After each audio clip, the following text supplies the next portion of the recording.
His wife was thrifty just like he was, so he doesn't even have a marker for his grave. That's what he gets, sorry so-and-so. Liberal giving. One other episode in my childhood burns like a hellish light in my mind as a reminder of my early confirmation in conservatism. I well recall that when we were in America, I was 11 years old, it came to my attention that our pastor was very shabby indeed, and that he looked as if a good meal was something he could not quite remember. He had an equally shabby sister who kept house for him and who taught us young monsters in Sunday school. Her 28-year-old body was almost emaciated, and she'd always had a bad cough. It is true that our parish was not exactly rolling in wealth, but there were a considerable number who had automobiles and went on expensive holidays every summer and lived in houses with servants that they could afford to pay, obviously. The rest of us lived precariously on salaries or wages or on the proceeds of shops or little businesses, and we were much more generous with the offerings, of course. And, of course, we were Republicans. The rich folks were Democrat to the man. One Sunday after school, I discovered I had left my scarf behind and so returned. I found our young teacher, the emaciated 28-year-old woman, that's who she's talking about, was quietly but desperately sobbing, and as I loved her dearly, I was very upset. I wanted to know why she was crying, and after a little, she told me. Her brother, the pastor, needed an operation, but he couldn't afford it. Now, Anglican priests live quite richly in England, where they are supported by the government, and so I supposed our pastor in America received an excellent salary. I asked the pastor's sister what he received, and she told me. It was exactly 1/3 of what my father, a financially insecure artist, made. We hardly rolled in it at home, the four of us, and our Christmas presents from our parents were invariably clothing we needed anyway, instead of more delightful things. But we were millionaires in comparison with our unfortunate pastor. It came to me that he could hardly afford to stay alive and support his sister, not to mention supplying his own fuel and clothing. I was horrified. But still being young at 11, I was optimistic. I thought of the rich people in the parish, or at least the very comfortable ones. So I elected myself a committee of one to secure the money for our pastor's needed operation, all of $200. That afternoon, I started my Christian solicitations, beginning with the biggest house with the biggest and reddest automobile and with 2 servants.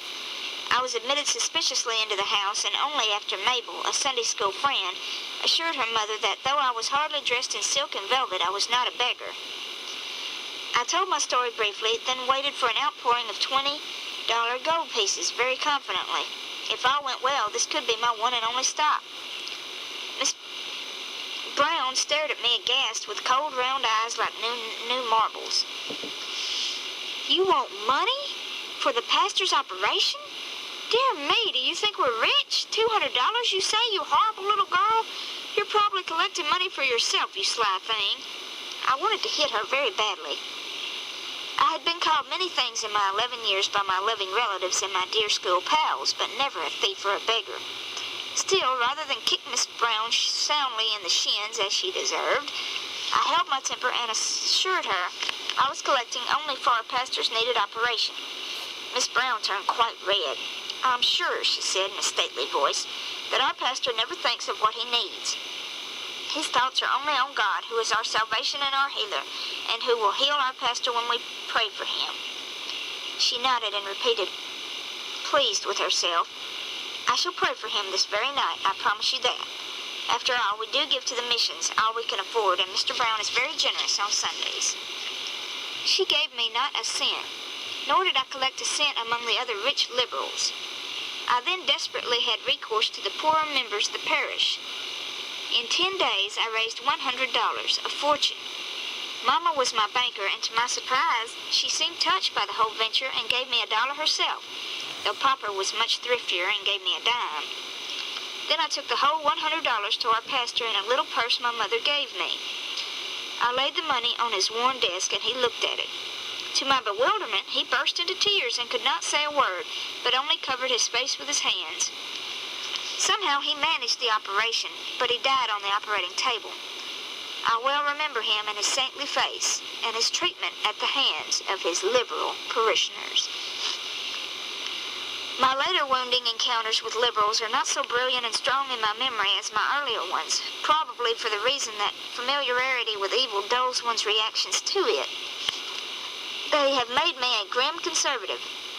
Not a nice, tolerant conservative like those of you who assure me earnestly that, as liberals are humans, that since liberals are human, a debatable point, they too have their good qualities. I have searched for those good qualities, preferring to believe my fellow man is not entirely a scoundrel and a disgrace before the eyes of God, but I have not found them.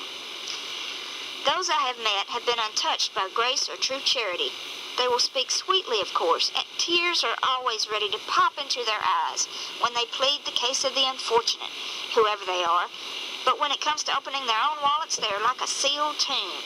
They will sing the song of humanity, but they would not give a red copper to rescue that humanity, preferring to tax you to do, publicly and ostentatiously and with corruption, whatever it is they think ought to be done, to preserve the indolent and the indecent and the malingerer in the name of liberalism. Doubtless you think me extreme. Of course, that's the trouble. Every time we get down to talking truth about these scoundrels, someone like you declares he knew a good liberal once.